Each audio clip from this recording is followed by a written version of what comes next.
안녕하세요. 코딩의 신 아샬입니다. 오늘 할 이야기는 미루자라는 얘기고요. 뭐를 미룬다니까 굉장히 이상한데, 영어로는 이제 lazy하게 처리하는 것들이 있죠.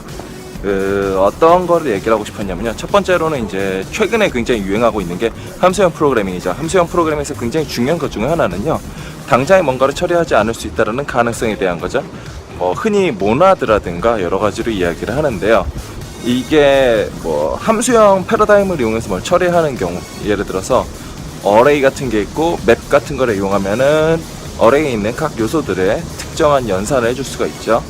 이런 게 하나가 있는데, 이거를 즉각적으로 하는 게 있죠. 루비 같은 거를 쓴다든지, 파이썬 같은 경우는 리스트 컴프레hension 같은 걸 쓴다든지, 아니면 다른 언어들도 마찬가지예요. 쓸 수 있는 것들이 많이 있죠. 그런데 이런 거 즉각적으로 처리하지 않고요, 그거 나중에 처리할 거야 라고 묶어 놓는 거죠. 모나드 같은 거라든가 여러 가지를 통해서 이런 게 처리가 가능하고요. 레이지하게 처리할 때 이런 것들이 가능하죠. 그러면은 이렇게 해서 밀어놓은 걸 가지고서 우리가 뭘 할 수 있느냐? 첫 번째로는 이렇게 미룬다라는 것 자체가 어딘가에다가 이 처리들이 데이터를, 불변하는 데이터를 처리하는 거를 나중에 어떤 한순간에 순차적으로 진행하는 거를 의미하거든요. 이렇게 되면은 아까 말한 것처럼 불변하는 데이터를 가지고서 우리가 뭔가 처리를 하게 돼요. 그래서 불변하는 데이터가 가지고 오는 장점은 많죠. 상태가 변화할 경우에는 동시성 문제도 있고 또는 예측 가능성 문제도 있는데, 이런 문제들에서 벗어나게 되죠. 두 번째로는 순서에 대한 게 저절로 잡혀요. 뭐랑 뭐를 연산을 하고 그럴 경우에 어떻게 처리가 되고 하는 것들이 기존에는 우리가 코드를 통해서 나타내기 시작하고, 이 코드가 곳곳에 분산되어 있을 수가 있는데, 이 경우에는 어떤 특정한 값 안에, 값이라고 하니까 이상한데 특정한 데이터라고 해야 되나요? 데이터 구조 안에 이런 게 모두 다 숨어 있는 거죠. 그렇게 함으로써 훨씬 더 어떤 식으로 처리될 것인가 하는 구조가 좀 더 이해하기 좋은 경우가 있어요. 이게 대표적인 케이스가 어떤 경우가 그러냐면 텐서플로우가 그렇거든요.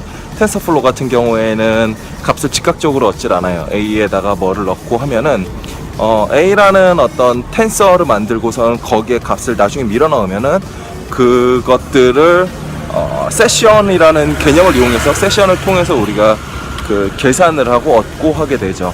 그럼으로써 처리를 나중으로 미루는데, 이러다 보면 장점이 그래프, 연산 그래프를 만들어낼 수가 있어요. 이걸 코드로 표현하려고 하면은 조금 와닿지 않는 경우들이 많은데, 나중으로 미루기 때문에 여러 가지 전략을 쓸 수 있죠. 특히 분산 처리라든가 병렬 처리라든가 아니면 여러 가지 환경에 적응하게 만드는 데서 이거는 굉장히 유리하죠.